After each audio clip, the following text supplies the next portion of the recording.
When you want to adjust the overall luminosity in a photo, one of the more basic ways to approach that is through the brightness contrast adjustment. This adjustment, as the name implies, allows you to adjust the overall brightness and contrast in a photo very easily. Of course, brightness contrast is not quite as fast as simply applying auto tone or auto contrast from the image menu, for example, but those automatic adjustments are actually best suited to a color image so that we have all that color information that can be used in processing the image in order to improve overall contrast and tonality. But for any image, whether black and white or color, the brightness contrast adjustment provides a very good and very basic way to approach the luminance values in your photo. This photo, for example, is obviously a little bit flat. To be sure, there is some contrast. Obviously, we can make out texture and details. We have a very dark door in the background here and some bright light coming through the windows, but overall the image looks a little bit flat. And so I'm going to add a brightness contrast adjustment layer in order to improve the appearance of the image.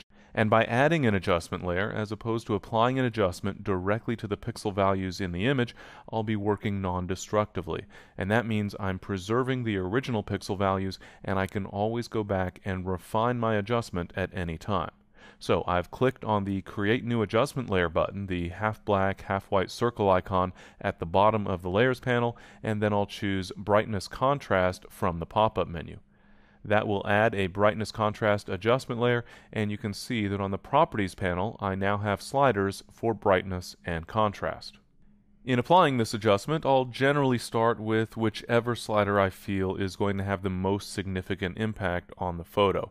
In this case, I think that's contrast. The image overall is not too bright or too dark, but the contrast is certainly lacking. So I'll start off with contrast. I can drag to the left if I want to reduce contrast, or, as I want to in this case, I can drag to the right in order to increase contrast. Once I feel that I have the contrast adjusted as I like it, I'll go ahead and refine the brightness. Here, moving to the left will darken the photo, and moving to the right will brighten the image. I'll fine-tune the effect here. I don't want it to be too bright. Right about there looks to be pretty good, and then I can go back and fine-tune the contrast if I feel that I need to. Bear in mind, there was no detail in the windows, and so I'm really not concerned about that bright light in the background, and I'm not too concerned about detail in the door. I just want the overall image to have a good feel, good contrast, and an appropriate brightness level. And again, because I was using an adjustment layer, I can always return to that adjustment layer later and fine-tune the effect, adjusting brightness and contrast if I feel that perhaps my initial adjustment was less than ideal. So as you can see, working with brightness contrast is quite simple. We just have two sliders, and the names tell us very clearly what those sliders are going to do to our image, and so all we need to do is adjust those sliders to improve the appearance of our photo.